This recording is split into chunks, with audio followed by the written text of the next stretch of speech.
কোনো একজন আইনজীবী কিংবা একটা আইনজীবী গ্রুপ তার পিতাকে গিয়ে বলছেন আপনার যদি কোনো আইনগত অতিরিক্ত কোনো সহযোগিতা লাগে তাহলে আমরা আপনাকে সেই সহযোগিতা দিব। এমনকি অতি উৎসাহিত হয়ে অনলাইনেও কেউ তাদেরকে সহযোগিতা করার জন্য আগ বাড়িয়ে গেছেন।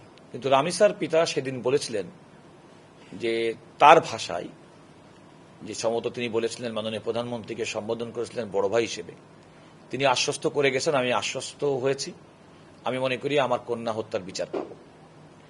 একজন নাগরিক হিসেবে কন্যা হত্যার বিচারের জন্য তার শোকসন্তপ্ত পরিবার এবং পিতা যখন রাষ্ট্রের নির্বাহী বিভাগের প্রধানের প্রতি আস্থা স্থাপন করে এবং নির্বাহী বিভাগ যখন তার যথাযথ ভূমিকা এবং দায়িত্ব পালন করে, আমি তো মনে করি এটা আমাদের বাংলাদেশের জন্য একটা নতুন যাত্রা। এবং এত দ্রুততম সময়ের মধ্যে এই মামলা তদন্ত প্রক্রিয়া সম্পন্ন করে মামলা রায় ঘোষণা করা, সেটিও আমার মনে হয় সময়ের বিবেচনার সবচেয়ে দ্রুততম সময়ের মধ্যেকার ঘটনা।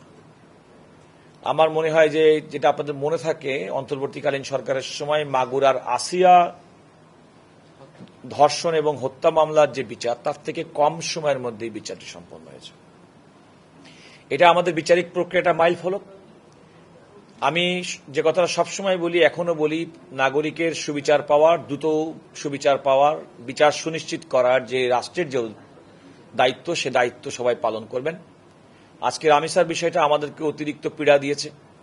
আমরা মিডিয়ার, আপনাদের সাংবাদিকদের কল্যাণে, মিডিয়ার কল্যাণে তার প্রত্যেকটা আদ্যপ্রান্ত আমরা জানতে পেরেছি। কোনো ঘটনায় এটা বিলম্বিত হওয়ার কোনো কারণ নেই।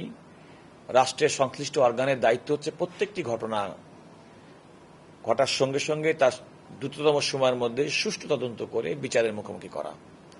এটা আমি সমস্ত বিচারের ক্ষেত্রে আমার একই রকম অবজারভেশন থাকবে।